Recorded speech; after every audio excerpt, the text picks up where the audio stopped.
नमस्कार साथीहरू, हजुरलाई यस युट्युब च्यानलमा स्वागत छ। आजको यस भिडियोमा चाहिँ हामी नेपालको भूगोलबाट सोध्न सक्ने महत्त्वपूर्ण क्वेसनको बारेमा छलफल गर्नेछौँ। यो भिडियो चाहिँ खरिदार, नासु, अधिकृत, सङ्गठित संस्था, शिक्षक सेवा लगायत सबैतिरको लागि उपयोगी हुनेछ। त्यसैले भिडियोलाई अन्त्यसम्म हेर्नुहोला। ढिला नगरी सुरु गरौँ आजको भिडियो प्रश्न नम्बर 1बाट। प्रश्न नम्बर 1मा रहेको छ, चीन र भारत दुवै देशलाई छुने नेपालका गाउँपालिकाहरू कुन कुन हुन्? यसको अप्सनमा रहेको छ ए ब्यास र लेलेप, बी ब्यास र ओलाङचुङ्गोला, सी ब्यास र फक्तालुङमा र डी ओलाङचुङ्गोला र फक्तालुङमा। यसको सही आन्सर हो अप्सन नम्बर सी ब्यास र फक्तालुङमा। चीन र भारत दुवै देशलाई छुने नेपालका गाउँपालिकाहरू ब्यास र फक्तालुङमा हुन्। ब्यास गाउँपालिका दार्चुला जिल्लामा पर्दछ भने फक्तालुङमा गाउँपालिका चाहिँ ताप्लेजुङ जिल्लामा पर्दछ। प्रश्न नम्बर 2मा रहेको छ, सप्तकोशी नदीको सहायक नदीहरूमध्ये सबैभन्दा पूर्वमा कुन नदी रहेको छ? यसको अप्सनमा रहेको छ ए तमोर नदी, बी तामाकोशी नदी, सी दुधकोशी नदी र अप्सन नम्बर डी इन्द्रावती नदी। यसको सही आन्सर हो अप्सन नम्बर ए तमोर नदी। सप्तकोशी नदीको सहायक नदीहरूमध्ये सबैभन्दा पूर्वमा तमोर नदी रहेको छ। सप्तकोशी नदीको सहायक नदीहरू सम्झनको लागि हामीले त, अ, दु, ली,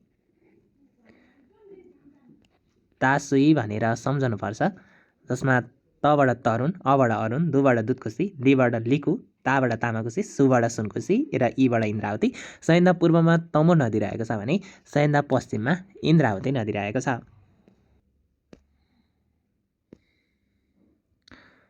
प्रश्न नम्बर 3मा रहेको छ, सबैभन्दा बढी वडा सङ्ख्या भएको महानगरपालिका कुन हो? यसको अप्सनमा रहेको छ ए काठमाडौँ, बी भरतपुर, सी पोखरा र डी विराटनगर। यसको सही आन्सर हो अप्सन नम्बर सी पोखरा। सबैभन्दा बढी वडा सङ्ख्या भएको महानगरपालिका पोखरा हो। पोखरामा 33वटा वडा रहेका छन्। त्यसै गरी काठमाडौँमा 32वटा वडा रहेका छन्। त्यसैले गर्दा सबैभन्दा बढी वडा सङ्ख्या भएको महानगरपालिका पोखरा महानगरपालिका हो।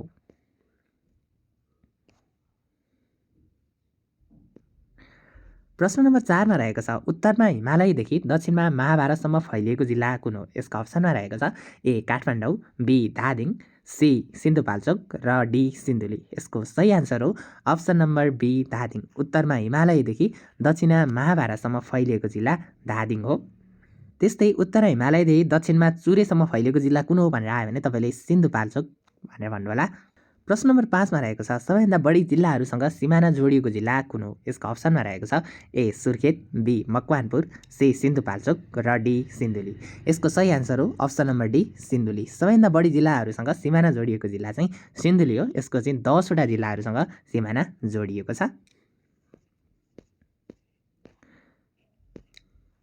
प्रश्न नम्बर 6मा रहेको छ, रङ फेर्ने ताल भनेर कुन ताललाई चिनिन्छ? यसको अप्सनमा रहेको छ ए घोडाघोडी ताल, बी सुरमा सरोवर ताल, सी बैदाम ताल र डी झिलमिला ताल। यसको सही आन्सर हो अप्सन नम्बर डी झिलमिला ताल। झिलमिला ताललाई चाहिँ रङ फेर्ने ताल भनेर चिनिन्छ। त्यसै गरी घोडाघोडी ताललाई चाहिँ कपिल ताल पनि भनिन्छ। यो कुरा पनि तपाईँहरूले याद गर्नुहोला। र सुरमा सरोवर भनेको चाहिँ आँखा आकारको ताल भनेर सुरमा सरोवर ताललाई चिनिन्छ। र बैदाम ताल भनेको चाहिँ फेवा तालको उपनाम पनि हो। उति कुराहरू तपाईँले याद गर्नुहोला। त्यसले गर्दा रङ फेर्ने ताल भनेर झिलमिला ताललाई चिनिन्छ। प्रश्न नम्बर 7मा रहेको छ, सबैभन्दा बढी उपमहानगर भएको प्रदेश कुन हो? यसको अप्सनमा रहेको छ ए लुम्बिनी, बी बागमती, सी कोशी र डी गण्डकी। यसको सही आन्सर हो अप्सन नम्बर ए लुम्बिनी। सबैभन्दा बढी उपमहानगर भएको प्रदेश चाहिँ लुम्बिनी हो। लुम्बिनीमा 4वटा उपमहानगरपालिका रहेका छन्। त्यसैले गर्दा सबैभन्दा बढी उपमहानगरपालिका भएको प्रदेश चाहिँ लुम्बिनी हो। नेपालमा जम्मा 11वटा उपमहानगरपालिका रहेका छन्, जसमध्ये 4वटा उपमहानगरपालिका चाहिँ लुम्बिनी प्रदेशमा रहेका छन्। प्रश्न नम्बर 8मा रहेको छ, तलका मध्ये बराबर क्षेत्रफल भएका जिल्लाहरू कुन कुन हुन्? यसको अप्सनमा रहेको छ ए रामेछाप र दोलखा, बी रामेछाप र तनहुँ, सी तनहुँ र डोटी र डी बर्दिया र रामेछाप। यसको सही आन्सर हो अप्सन नम्बर बी रामेछाप र तनहुँ। रामेछाप र तनहुँलाई चाहिँ बराबर क्षेत्रफल भएका जिल्लाहरू भनेर चिनिन्छ। यसको क्षेत्रफल चाहिँ 1546 किलोमिटर स्क्वायर रहेको छ। त्यसै गरी अर्को बर्दिया र डोटीलाई पनि बराबर क्षेत्रफल भएका जिल्लाहरू भनेर चिनिन्छ। यिनीहरूको क्षेत्रफल चाहिँ 2025 किलोमिटर स्क्वायर रहेको छ। र यहाँ अप्सनमा भएमध्ये चाहिँ रामेछाप र तनहुँ चाहिँ बराबर क्षेत्रफल भएका जिल्लाहरू भनेर चिनिन्छ। त्यसै गरी प्रश्न नम्बर 9 मा रहेको छ नेपालको सबैभन्दा अग्लो मन्दिर कुन हो? यसका अप्सनमा रहेको छ ए पशुपतिनाथ मन्दिर, बी मनोकामना मन्दिर, सी न्यातपोल मन्दिर र डी पाथिभरा मन्दिर। यसको सही आन्सर हो अप्सन नम्बर सी न्यातपोल मन्दिर।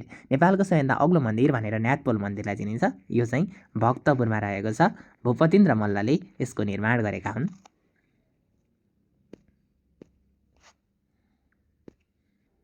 प्रश्न नम्बर 10 मा रहेको छ नेपालको प्रवेशद्वार भनेर कुन ठाउँलाई चिनिन्छ? यसको अप्सनमा रहेको छ ए काठमाडौँ, बी पोखरा, सी झापा र अप्सन नम्बर डी वीरगञ्ज। यसको सही आन्सर हो अप्सन नम्बर डी वीरगञ्ज। नेपालको प्रवेशद्वार भनेर पर्साको वीरगञ्जलाई चिन्ने गरिन्छ। र साथीहरू अन्तिममा तपाईँहरूको लागि प्रश्न रहेको छ नेपालको सबैभन्दा लामो झरना कुन हो? यसको अप्सनमा रहेको छ ए नमस्ते झरना, बी रूप्से झरना, सी सुलेगाड झरना र अप्सन नम्बर डी पचाल झरना। यसको सही आन्सर कुन हो? कमेन्ट बक्समा कमेन्ट गर्नुहोला। साथै भिडियो मन परेमा भिडियोलाई लाइक गरी च्यानललाई सब्सक्राइब पनि गर्नुहोला। हामी फेरि पनि यस्तै भिडियो लिएर आउनेछौँ। धन्यवाद।